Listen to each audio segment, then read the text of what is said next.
Presumptive Democratic nominee Joe Biden is narrowing down his pick for a running mate with the Democratic National Convention just 2 weeks away. Former National Security Advisor and UN Ambassador Susan Rice is apparently among those being considered.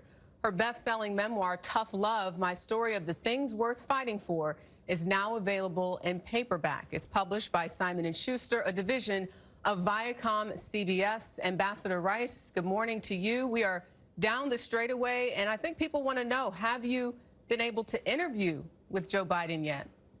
Well, good morning, Jerika, and good morning, everyone. I can't talk about the process as it stands.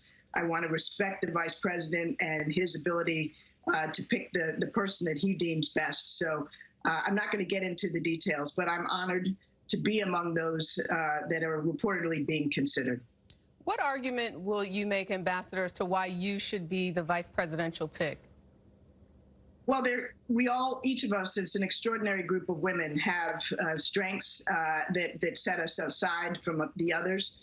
In my case, I think what I would bring is almost 20 years of deep experience at the senior-most ranks of the executive branch, getting things done for the American people, wrestling with crises, and dealing with the solutions we need. So that's my background as National Security Advisor and many other roles that I've held.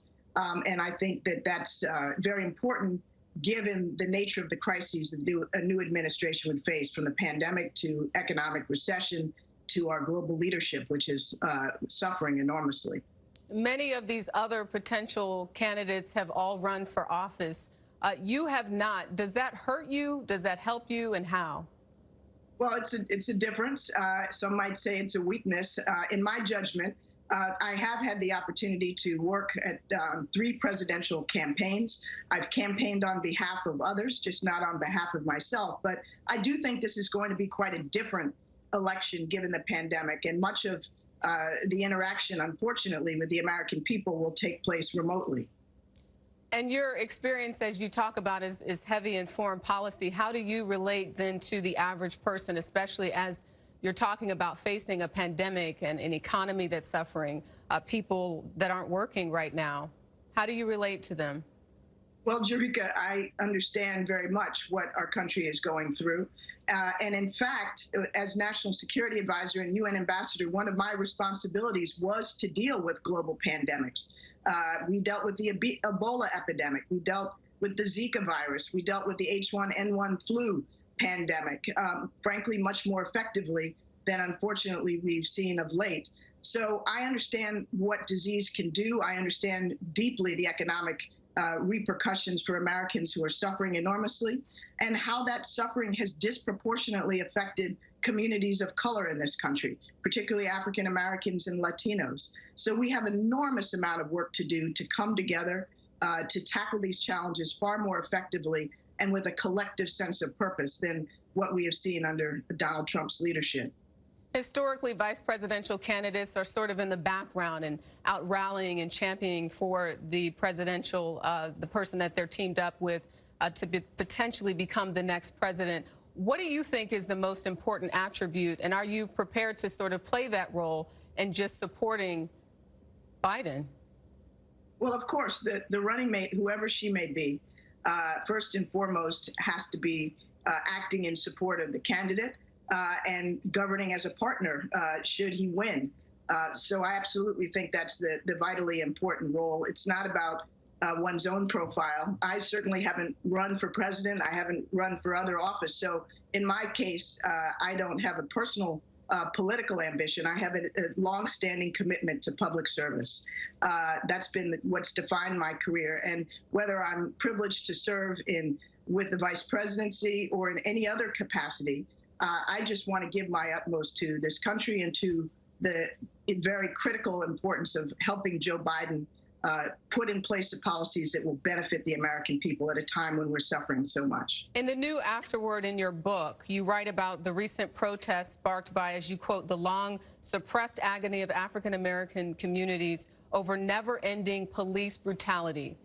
Do you support the call to defund police? Jerika, no, that's not terminology that I would use. But what I would say is this. we have a long history of inequality, of oppression that endures in this country. And we need the police to be part of the solution. In some instances they are, in other communities they're not. There's no one-size-fits-all approach. So I'm for reimagining the role of the police, getting them out of things like social work. I'm for responsible reallocation of resources where that makes sense to invest more in our communities and the health of our citizens. But it doesn't fit a one-size-fits-all approach. You can't just take money away uniformly and put it somewhere else, or take it away altogether. I think we need to look at this community by community and be quite thoughtful about it. The book is called Tough Love. There's no secret that you have no problem giving tough talk at times. But you say that this is a point in America where we are facing a tough love moment. What did you mean by that? Well, tough love to me means loving fiercely, but not uncritically. It's how my parents raised me. It's how I've tried to raise my children. That means you tell the tough truths that someone you love needs to hear. And here we are in America at a moment where we've been knocked down by a pandemic, by a recession, by divisive, incompetent leadership, and by our failure to reckon with racial and socioeconomic injustice. We've got to get back up. We can. I believe deeply in this country and our ability, when we have unity and resolve and collective purpose, to accomplish anything. So this is a moment where we need to understand what we're facing, come together, and defeat it.